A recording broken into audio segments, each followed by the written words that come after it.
ato eye okameku iyo ene lakotape lako o okameku iyo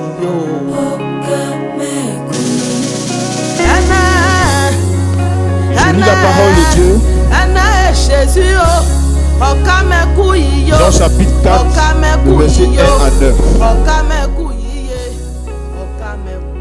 Le Seigneur sut que les pharisiens avaient appris qu'il faisait et baptisait plus de disciples que Jean. Toutefois, Jésus ne baptisait pas lui-même, mais c'était ses disciples. Alors il quitta la Judée et retourna en Galilée. Comme il fallait qu'il passât par la Samarie, il arriva dans une ville de Samarie nommée Sichar, près du champ que Jacob avait donné à Joseph, son fils. Là se trouvait le puits de Jacob. Jésus, fatigué du voyage, était assis au bord du puits. C'était environ la 6e heure. Une femme de Samarie vint puiser de l'eau. Jésus lui dit, donne-moi à boire. Car ses disciples étaient allés à la ville pour acheter des vivres. La femme samaritaine lui dit, comment toi qui es juif, me demandes-tu à boire, à moi qui suis une femme samaritaine? Les Juifs, en effet, n'ont pas de relation avec les Samaritains. Verset 10. Jésus lui répondit, si tu connaissais le don de Dieu, et qui est celui qui te dit, donne-moi à boire, tu lui aurais toi-même demandé à boire, et il t'aurait donné de l'eau vive. Seigneur, merci pour cette parole. Je veux te bénir et te célébrer. Je veux prier que tu utilises ma personne pour parler à ton peuple ce matin, pour ramener le cœur de quelqu'un en toi, pour formater quelqu'un comme toi tu es, pour la gloire de ton nom, au nom puissant de Jésus-Christ de Nazareth. Merci beaucoup. Bien-aimés, je veux échanger avec vous ce matin sur ce passage. Ce passage nous relate l'histoire de celle qu'on a appelée la femme samaritaine. En fait, il faut comprendre que à ce niveau de la vie du Seigneur, il venait de commencer le ministère. Quand Jésus venait de commencer le ministère, il y a un succès qui s'est fait voir immédiatement. Au point où Jésus a commencé à baptiser plus de personnes que Jean-Baptiste lui-même. Donc, à l'époque, les chefs religieux qu'on appelait les pharisiens, ils avaient commencé à avoir un problème avec Jésus. Parce que Jésus était devenu célèbre. À peine il a commencé, la célébrité est montée. Donc, ça a commencé à créer une jalousie des pharisiens qui ne supportaient pas la célébrité de Jésus, mais également ils ne supportaient pas les enseignements de Jésus. Parce que eux, ils ont grandi dans un système, par exemple, où on leur disait œil pour œil et dent pour dent. On leur disait aime ton prochain et puis il faut détester ton ennemi. Or, un matin, ils sont là et puis il y a un gars qui apparaît, on dit il s'appelle Jésus. Il fait des miracles partout. Et puis il envoie des enseignements qui viennent remettre en cause tout ce que eux ils ont appris. Tout ce que eux ils ont appris dans la loi de Moïse là, ça vient remettre tout en cause. Là où eux ils ont appris qu'on dit œil pour œil, dent pour dent, lui il apparaît un matin, il dit non, bénissez vos ennemis. Il dit aimez vos ennemis. Or eux on leur a appris déteste ton ennemi. Alléluia.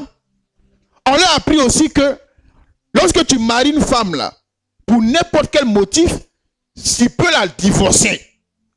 C'est dans ça que eux ils ont grandi, ils sont devenus maintenant des chefs religieux. Ils sont devenus des archevêques, des archibishops. Et puis un matin, Jésus apparaît et puis il enseigne quelque part que non, que quand tu maries une femme là, tu ne peux plus divorcer. Et que tant que ce n'est pas adultère, vous deux, vous êtes ensemble jusqu'à la fin du monde. Et que si tu la divorces et que tu t'en te remarier, tu commets l'adultère. Alors que ce n'est pas ce qu'eux, on leur a dit. Donc, ils ont vu que Jésus, il est apparu à des enseignements bizarres. Donc, ils ont commencé à le détester. Et Jésus a appris que les pharisiens commençaient à le détester parce qu'ils ont appris qu'il baptisait plus que Jean-Baptiste. Sauf que Jésus, il vient de commencer le ministère. Et il a une feuille de route bien précise. Donc c'est vrai que les pharisiens le détestent, mais Jésus sait que ce n'est pas le moment. Il vient de commencer le ministère. Il y a beaucoup de choses qu'il doit faire qu'il n'a pas encore fait. Donc il n'a pas encore le temps pour faire parler avec les pharisiens. Alléluia. Donc au lieu de confronter la haine des pharisiens, faire parler avec les pharisiens, il était à Jérusalem. Il décide que bon, comme ici à Jérusalem, déjà, je commence à avoir trop d'ennemis. Les gens me, comme on dit chez nous en Côte d'Ivoire, les gens me guettent déjà trop. Et que ce n'est pas le temps de faire palabre. Je quitte Jérusalem et je m'en vais en Galilée. Donc Jésus décide de quitter Jérusalem pour aller dans une ville située au nord qu'on appelle la Galilée. Sauf que de Jérusalem à Galilée, il y a une ville au milieu qu'on appelle la Samarie. De sorte que pour aller en Galilée, en quittant Jérusalem, tu es obligé de passer par la Samarie. Alléluia, tu me suis? Tu es obligé de passer par la Samarie. Bon, si tu n'es pas passé par la Samarie, il y a une autre route empruntée, mais la route là, est trop longue. Donc, la voie la plus courte, la voie la plus directe pour aller en Galilée, il faut traverser la Samarie. Et à l'époque des faits, les Juifs, là, même quand ils veulent aller en Galilée, ils ne passent jamais par la Samarie. Pourquoi? Parce que pour les Juifs, à l'époque, la Samarie là, était habitée des gens qu'eux, ils considéraient comme étant purs. Pourquoi? Parce que c'était des Juifs qui étaient en Samarie, mais ils étaient des descendants de mariages qui avaient été contractés avec des étrangers. Si vous voulez, en Samarie, ceux qui habitaient en Samarie, donc les Samaritains, c'était des gens qui étaient nés de relations ou de mariages entre Juifs et étrangers. Donc les Juifs, 100% là, qui étaient à Jérusalem, eux, ils estimaient que ceux qui étaient en Samarie là, ils étaient impurs. Parce qu'ils sont nés d'un mariage entre Juifs et puis étrangers. Ils sont impurs. Donc ils ne voulaient même pas passer même par Samarie là, pour ne même pas se salir. Alléluia. À l'époque, tous les Juifs là, quand ils veulent aller en Galilée, ils ne veulent même pas passer, ils ne veulent même pas voir les Samaritains là. Faut pas, ils vont les souiller, parce qu'ils sont trop impurs. Donc les Juifs fait le grand tour. C'est comme tu quittes Abidjan et tu veux aller à Grand Laou. Tu ne peux pas arriver à Grand Laou sans passer par Dabou. Et Dabou représente la Samarie. Mais les gens d'Abidjan disent que eux, ils ne peuvent pas passer par Dabou. Par Dabou, ceux qui habitent là-bas, là, les Samaritains, là, ils sont trop impurs. S'ils passent là-bas, simplement, là, ils vont se salir. Ils vont se souiller. Parce qu'ils ne sont pas juifs à 100%. Ils sont des juifs étrangers. Donc, à l'époque, tous les gens qui voulaient aller en Galilée, ils allaient faire le grand tour. S'ils veulent, ils n'ont qu'à dormir sur la route, ils n'ont qu'à faire des jours, des semaines. Mais Samarie, là seulement, eux, ils ne passent pas là-bas. Parce que ceux qui sont là-bas sont des impurs. Alléluia. Mais Jésus, lorsque Jésus vient et qu'il veut aller en Galilée, il dit, impur ou pas, je passe en Samarie. Alléluia.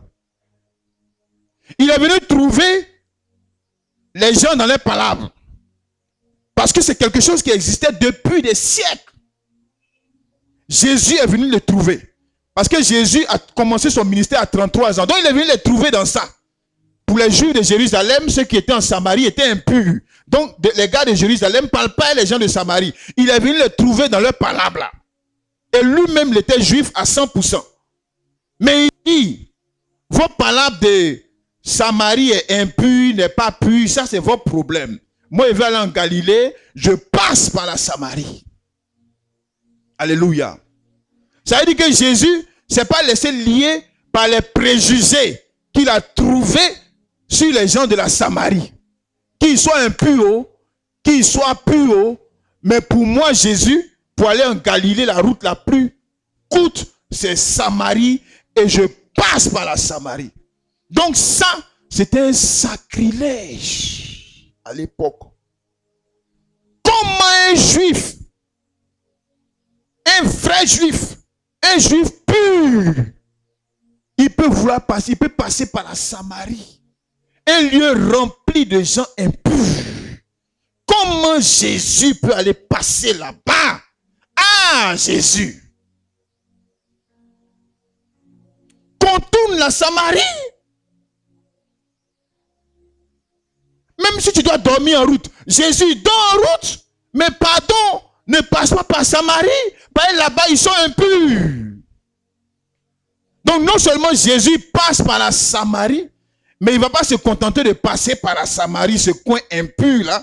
Il va même aller s'asseoir maintenant encore même d'un puits encore. De la Samarie. Ah, Jésus! C'est ça qui énervait les pharisiens là. Ah, petit! Tu nous as trouvés dans notre affaire. Bon, d'accord. Tu es parti passer en Samarie. Mais quand même, passe vite, sors! Ah, Jésus! Tu n'as pas passé vite pour quitter en Samarie. Tu vas t'asseoir encore en Samarie là. Dans l'impureté là, Jésus s'est assis.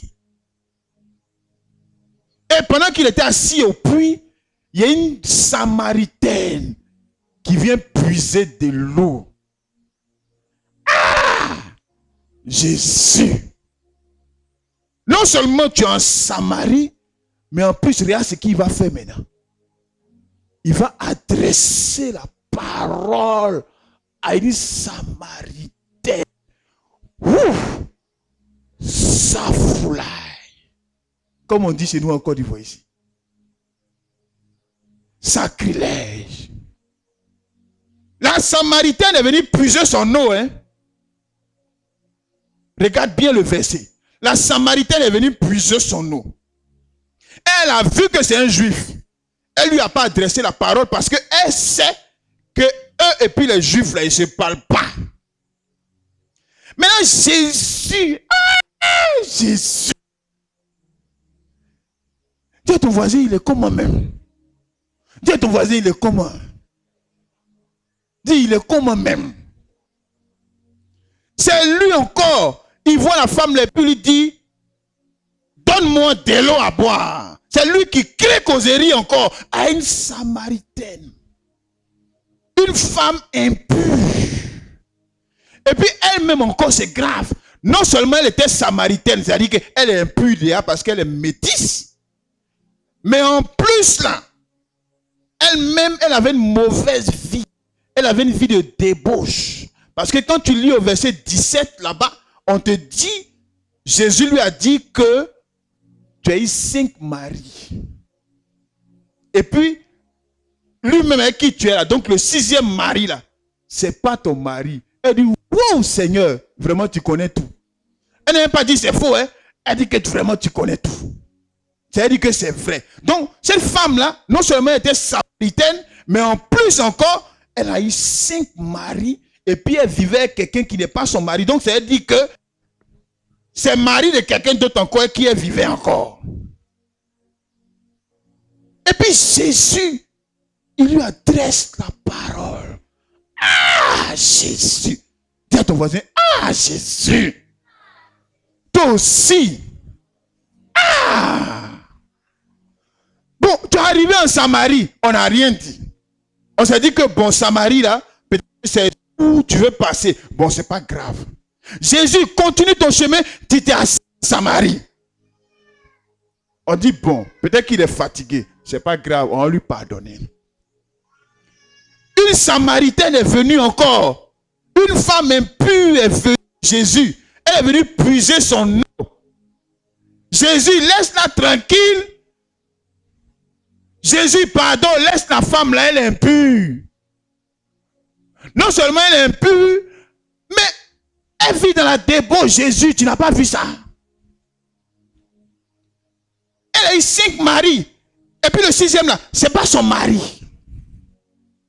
Donc Jésus, toi-même tu sais, tu connais. Puisque c'est lui-même qui lui révèle au verset 17 que tu as déjà eu 5 maris et puis le 6e là, c'est pas ton mari. Donc Jésus connaît sa vie de débauche. Mais où il va tuer, c'est lui encore, il vient parler à la femme là. Il dit, donne-moi de l'eau, j'ai boire. Bien-aimé, à l'époque de ces faits-là, aucun juif sérieux ne peut faire ce que Jésus a fait là. Parce qu'il y avait un mur entre eux. Mais Jésus a cassé ces murs-là pour rentrer en Samarie et pour entrer en contact avec les Samaritains. Je me suis demandé, mais où il trouve la force pour faire des choses comme ça? Un endroit qui est pur, impur. Toi-même, tes ancêtres, ils sont là. Toi, tu es né hier, tu n'as que 33 ans, Jésus. Mais tu réussis à briser ça pour aller parler avec des gens qui sont impurs dans la tradition. Jésus, où tu trouves la force de faire ça? Ce verset m'a fatigué. Il dit, mais qu'est-ce qu'il a, Jésus? Femme qui a eu 5 maris.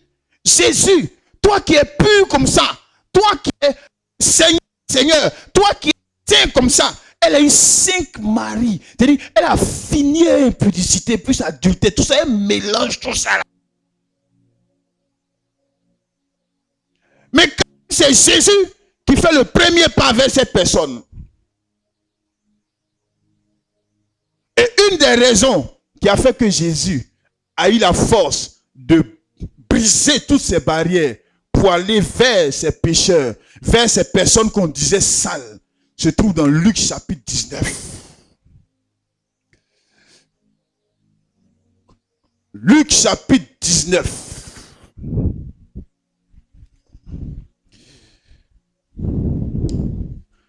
À partir du verset 10.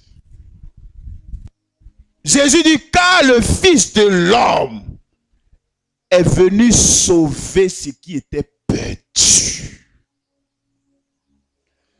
Jésus trouve la force de pouvoir aller vers des gens que tout le monde déclarait impurs, simplement parce qu'il était conscient de sa mission.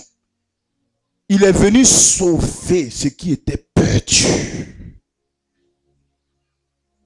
Et cette mission-là lui a donné un amour que rien ne pouvait arrêter. Il est venu sauver ce qui était perdu. Frère, sache que depuis le péché d'Adam et Ève, tous les hommes qui existent sur la terre, là, ils sont perdus. Ne regardez pas leur aisance, ne regardez pas leur voiture, ne regardez pas leur titre. S'ils n'ont pas Jésus, ils sont perdus. Et il était conscient de sa mission, qui était de sauver les hommes et tous les hommes. Vos traditions de Samarie est impure, on ne parle pas eux. Tel a péché, on ne parle pas lui là. Ça ne peut pas l'empêcher d'aller manifester son amour parce qu'il fallait qu'il sauve ces personnes. S'il voulait considérer toutes ces traditions, qui allait sauver ces personnes? Si Jésus voulait regarder l'impureté de ces perdus, qui allait les sauver, ces Samaritains? Et donc il vivait dans la conscience qu'il avait une seule mission, sauver ceux qui sont perdus. Aujourd'hui, l'église a perdu cet amour-là. Nous avons tous perdu cet amour aujourd'hui. Parce que nous nous sommes convertis et nous avons oublié même la mission pour laquelle nous sommes sur la terre. Aujourd'hui, nous sommes convaincus que notre mission là, on a été sauvés pour réussir sur la terre. Donc on s'en fout. Donc on n'a pas de problème même pour rentrer dans des bagarres, pour créer des barrières avec des inconvertis. Un chrétien, il doit être la dernière personne à rejeter une autre personne sur la terre.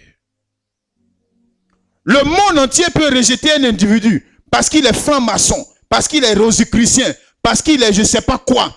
Mais chrétiens, nous devons être les derniers à rejeter les hommes. Car notre maître était venu chercher ce qui était perdu. Il n'est plus sur la terre. Nous continuons cette mission qui est de chercher et sauver ce qui est perdu. Alléluia. C'est ça notre mission, frère. Aucun préjugé ne pouvait bloquer le Seigneur.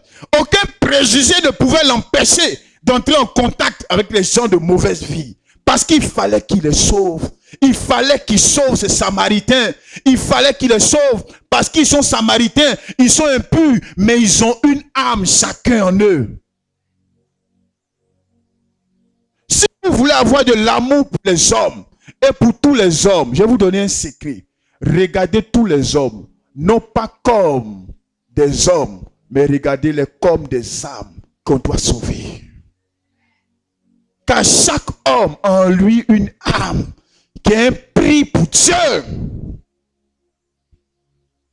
Qu'il soit fou, qu'il soit sorcier, il a en lui une âme qui, lorsque cette âme-là périt en enfer, Dieu est malheureux.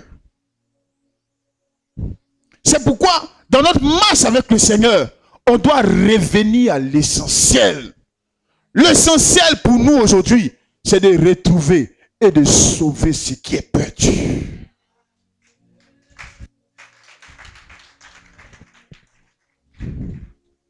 Revenons à la mission de l'Église. Ne soyons pas les chrétiens qui mettent des barrières entre nous et les autres qui ne connaissent pas le Seigneur. Un chrétien, il est pour tout le monde. Il y a une expérience qui m'est arrivée ici cette semaine. Et j'ai raconté ça le jeudi. J'ai un ami qui me voit et puis il a l'habitude de me taquiner. Et puis il me dit, pasteur, ce que je veux ton église là, l'argent de ton église là, il faut me donner un peu. Donc je lui réponds, il dit, mais en riant, en souriant, puisqu'on se... Je lui dis, non, mais tu n'es pas membre de l'église, donc je ne peux pas te donner l'argent de l'église. J'ai un autre ami qui est musulman, il était assis là. Il ne s'occupait pas de notre conversation. Mais quand je lui ai dit, je ne peux pas te donner l'argent de l'église parce que tu n'es pas membre de l'église, il a bondi de son trône. Il dit, pasteur, ça, je ne suis pas d'accord avec toi. Et que tu es pasteur, tu es pour tout le monde. Même pour moi-même, tu es pasteur pour moi. Qu'il soit de ton église ou pas, s'il a faim, tu prends l'argent de l'église et puis tu lui donnes. Pasteur, tu es pour tout le monde. C'est vrai qu'on plaisantait, mais ce musulman m'a donné une leçon. Et je suis même allé écrire dans un de mes bouquets ou bien une de mes bibles. J'ai écrit dedans. J'ai ouvert les guillemets. J'ai dit, le pasteur, il est pour tout le monde. Pour ne pas que j'oublie cette leçon-là. Oui, fiston, il a écrit ça. Jésus est témoin. Il a dit, le pasteur, il est pour tout le monde. Et puis, il y a même une leçon que m'a donné monsieur un tel séjour. Et puis, il est signé. Quand il prend ma Bible pour lire, là, il voit ça en même temps. Et je me rappelle que le pasteur pour tout le monde. Vous ne devez pas être ceux qui installent des barrières en vous. Si le pasteur pour tout le monde, le chrétien aussi est pour tout le monde. Parce que c'est le même Jésus que nous adorons. Alléluia. Vous ne devez pas vous laisser guider par les barrières que les hommes installent entre nous. Vous ne devez pas vous laisser guider par les barrières. La prostituée qui est dans le quartier que tout le monde rejette, c'est nous qui devons aller vers cette prostituée. Pas pour être son ami, mais pour lui dire, Jésus t'aime et nous aussi nous t'aimons. Et nous ne désespérons pas de ce que un jour tu changeras. Mais aujourd'hui, nous sommes devenus des pères saints. Les enfants de Jésus sont devenus des hyper saints. Là où le maître lui-même, il faisait le premier pas vers ceux qui étaient perdus dans la société. Aujourd'hui, nous, quand une personne n'est pas propre, n'est pas sainte, nous, on ne parle pas avec elle. On ne la salue même pas. Dans le quartier même là, on trie des gens même que nous, on salue. Mais on se réclame de Jésus. Lui, il doit pouvoir dire, c'est vrai que je suis PDCI, mais je vais chez le pasteur pour me confier à lui, parce que je sais que lui ne peut pas me poignarder. Mais quand un pasteur a un parti pris, ou qu'il met des barrières, il n'est plus un pasteur, c'est un activiste politique. C'est comme ça que nous devons être. Nous devons être comme nos maîtres. Tout le monde doit pouvoir venir à nous. Pas pour que nous péchions ensemble. Mais nous devons avoir les bras de réconfort. Nous qui sommes conscients qu'un homme ne peut changer par lui-même tant que Dieu n'est pas venu dans sa vie. Et nous qui savons ça, c'est nous qui repoussons les autres. Soyons comme notre maître. Alléluia. Soyons comme notre maître. Il ne marche pas dans les préjugés de la société. Il ne marchait pas dans les barrières que la société a placées. Il dit, il faut que je les sauve. C'est ça ma mission. Franc-maçon ou pas, je fais le pas pour que son cœur s'ouvre à moi. Alléluia. Regardez dans Luc chapitre 19. On raconte l'histoire de Zachée. La Bible dit que Jésus, il passait dans une ville. Et il y a une foule qui a commencé à suivre le Seigneur. Et il y a quelqu'un de la ville qu'on appelait Zachée. Zachée était malhonnête. Il était un homme qui percevait l'impôt à l'époque pour le pouvoir romain. Donc les gens même des impôts, les Juifs les prenaient même pour des traîtres parce qu'ils travaillaient pour l'ennemi. Mais Zachée, non seulement en plus d'être un traître, mais il était malhonnête.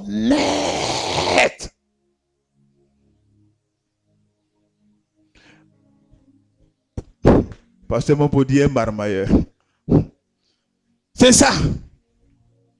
Et quand il voit Jésus dans la ville, Zachée veut voir qui est Jésus. Il a entendu parler de Jésus et il veut voir qui est Jésus.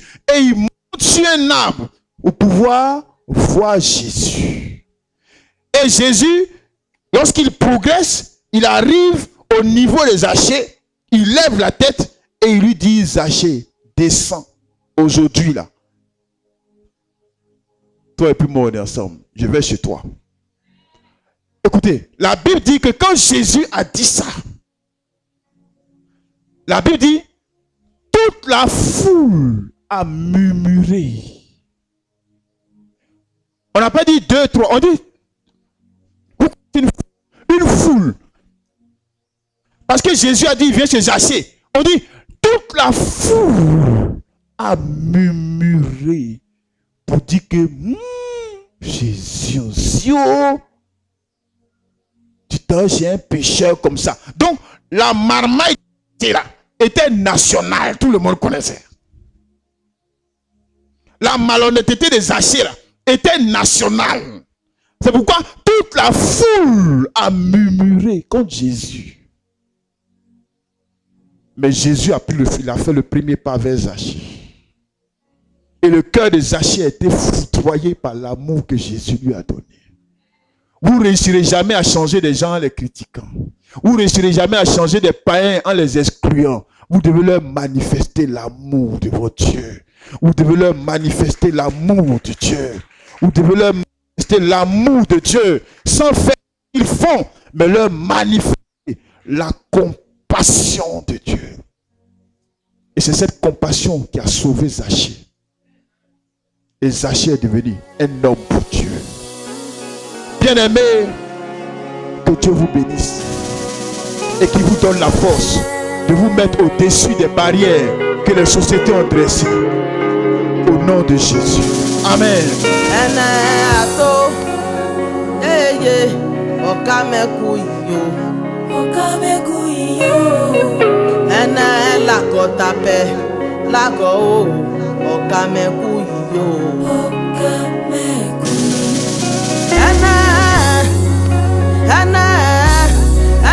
Jésus,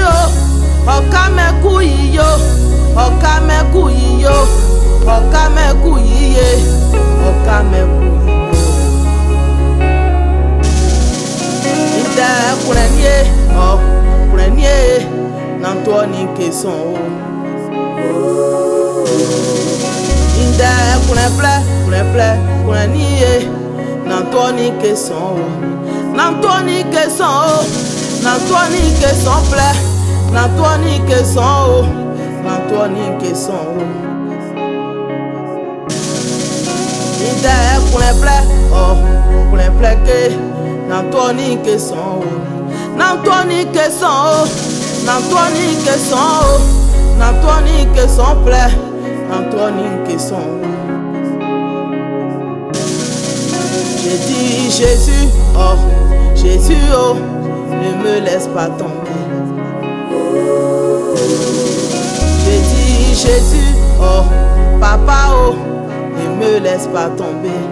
Ne me laisse pas tomber. Ne me laisse pas tomber. Ne me laisse pas tomber. Ne me laisse pas tomber. Je n'ai que toi, Jésus. Si toi tu me laisses tomber, à qui irai-je? Je n'ai que toi, Seigneur. Quand mon père est parti, c'est toi qui m'as gardé. Quand ma mère est partie, c'est toi qui m'as gardé, Jésus. Où irai-je? Où irai-je? Où irai-je, Jésus? Je n'ai que toi, papa. Je cours derrière toi, Seigneur. J'ai saisi ta robe. Je ne lâcherai pas cette